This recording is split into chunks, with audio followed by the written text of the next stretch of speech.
नमस्कार दोस्तों, आज मैं आप सभी के लिए महाशिवरात्रि के शुभ अवसर पर भगवान भोलेनाथ की अर्धनारीश्वर स्वरूप की बहुत ही अद्भुत कथा लेकर आई हूँ। और इस कथा को आप सभी बच्चे से लेकर बुजुर्ग तक इस कहानी को पूरे अंत तक जरूर सुनिएगा। दोस्तों, इस कहानी से आपको बहुत ही अद्भुत ज्ञान मिलने वाली है और खास करके उन लोगों को ज़्यादा ज्ञान मिलने वाली है जो पुरुष और स्त्री में भेदभाव रखते हैं, जो माता पिता को अलग करते हैं, पति पत्नी को अलग करते हैं। तो आइए दोस्तों, इस कहानी को पूरे अंत तक सुनते हैं। पौराणिक कथाओं के अनुसार महादेव के गणों में भृगि की कथा तो आपने जरूर ही सुनी होगी दोस्तों, या फिर कहीं पढ़ी होगी, क्योंकि भोलेनाथ के गणों में इनका विशेष स्थान है।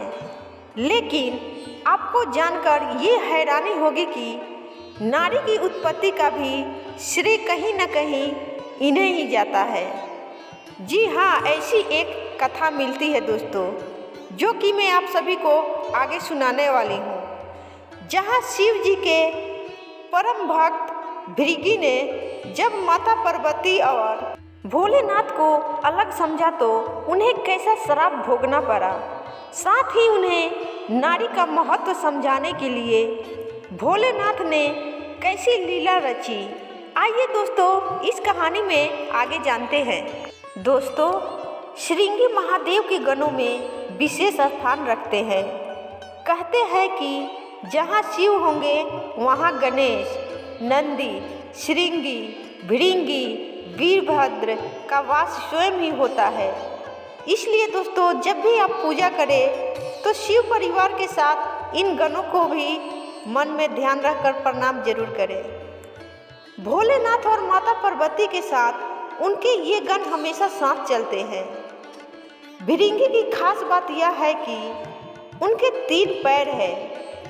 शिव विवाह के लिए चली बारात में उनका जिक्र मिलता है दोस्तों।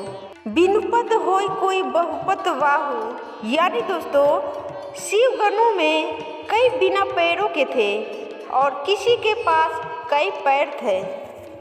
यह पद तुलसीदास जी ने भृगि के लिए ही लिखा है। हालांकि उन्हें ये तीसरा पैर श्राप से राहत पाने के लिए मिला था। भृगि महान परम शिव भक्त थे। भोलेनाथ के चरणों के प्रति उनका प्रेम अनन्य था। कहते हैं कि उन्होंने सपने में भी शिव के अतिरिक्त किसी का ध्यान नहीं किया था। यहाँ तक कि वह देवी पार्वती को भी शिव से अलग मानते थे।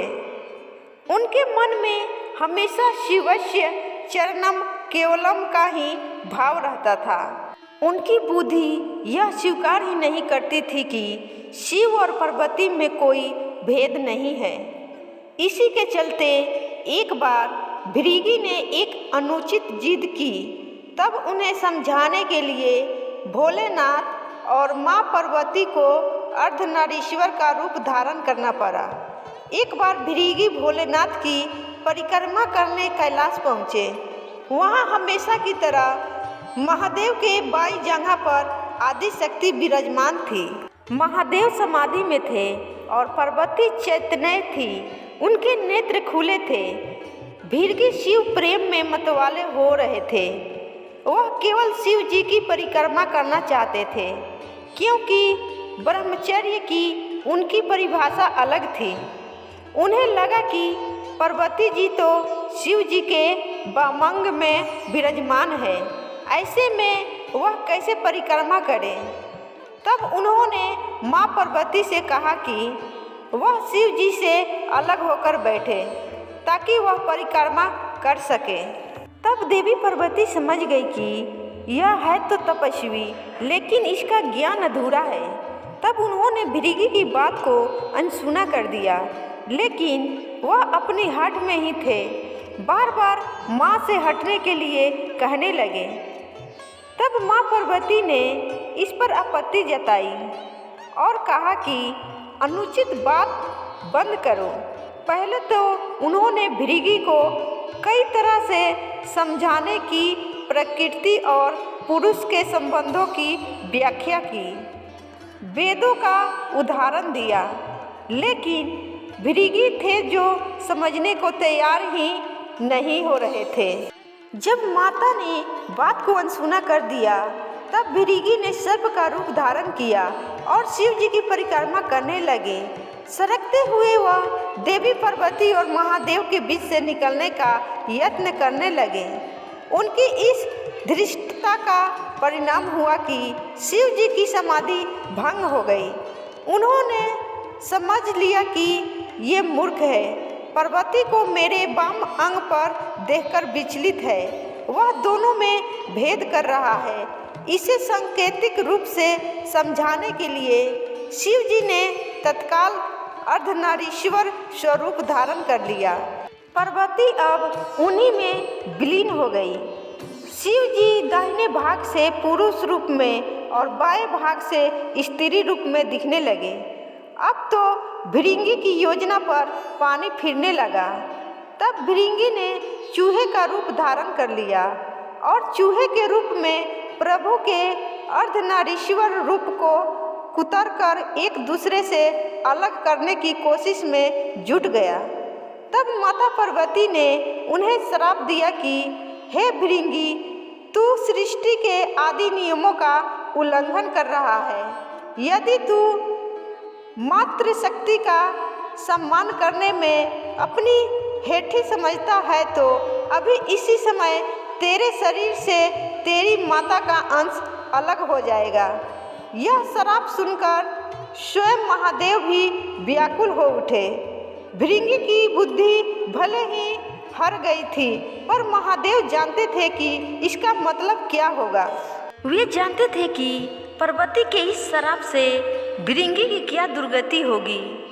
शरीर विज्ञान की तंत्रोक्त व्याख्या के अनुसार इंसान के शरीर में हड्डियां और पेशियां पिता से मिलती है, जबकि रक्त और मांस माता के अंश से प्राप्त होता है।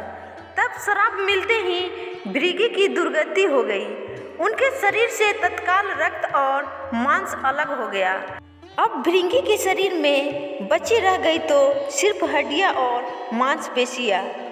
मृत्यु तो हो नहीं सकती थी, क्योंकि वो अविमुक्त कैलाश के क्षेत्र में थे और स्वयं सदाशिव और महामाया उनके सामने थे। उनके प्राण हरने के लिए यमदूत वहां पहुंचने का साहस ही नहीं कर सकते थे। असहाय पीड़ा से भृंगी बेचैन होने लगे, क्योंकि ये श्राप भी आदि शक्ति का दिया हुआ था और उन्होंने ये श्राप भृंगी की भेद भाव बुद्धि को सही रास्ते पर लाने के लिए दिया था। इसलिए महादेव भी बीच में नहीं पड़े। श्राप के चलते भृंगी समझ पाए कि पिता की शक्ति किसी भी सूरत में माता की शक्ति से परे नहीं है।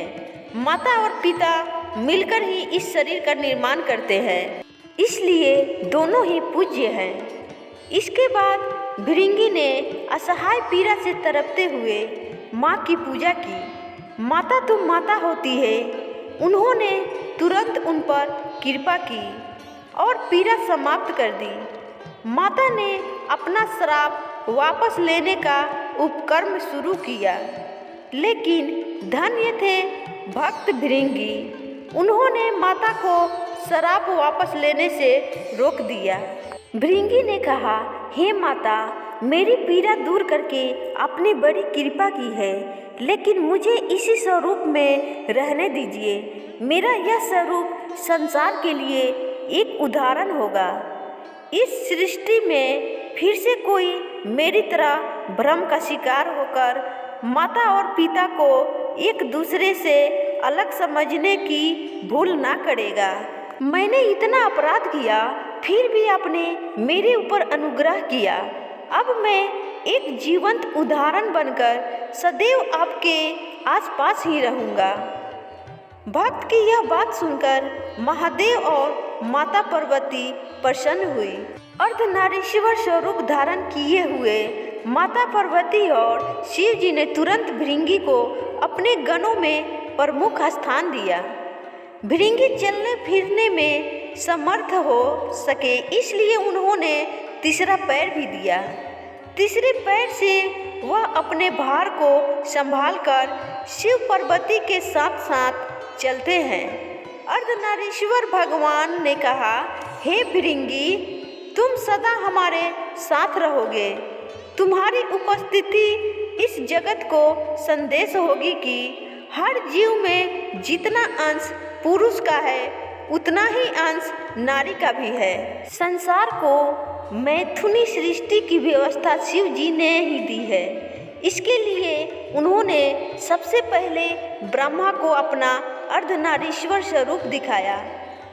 उसे देखकर ही ब्रह्मा ने नारी की कल्पना की।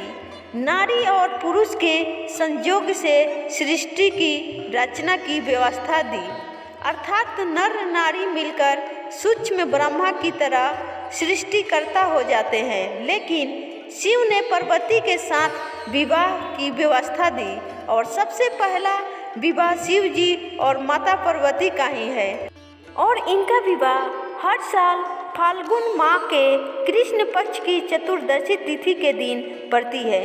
महाशिवरात्रि का दिन बहुत ही खास है। इस दिन को शिव और पार्वती के मिलन के रूप में मनाया जाता है। इस दिन शिव पार्वती का विवाह हुआ था और इस साल 2024 में महाशिवरात्रि दोस्तों 8 मार्च यानी कि कल शुक्रवार को मनाई जाएगी। तो आज की कथा यहीं पे समाप्त होती है दोस्तों। आपको अर्धनारीश्वर भगवान की कथा से क्या सीख मिली कमेंट करके जरूर बताना दोस्तों, और इस कहानी को इतना ज़्यादा शेयर करना दोस्तों ताकि उन लोगों के पास पहुँचे जो लोग अभी भी नारी और पुरुष में भेदभाव रखते हैं। तो आज का कहानी इतना ही तक दोस्तों, फिर मिलूंगे किसी और कहानी के साथ। तब तक के लिए आप सभी को बाय बाय, धन्यवाद दोस्तों। कमेंट में हर हर महादेव जरूर लिखिएगा दोस्तों, माता पार्वती की जय जरूर लिखिएगा, शिव परिवार की जय जरूर लिखिएगा। धन्यवाद।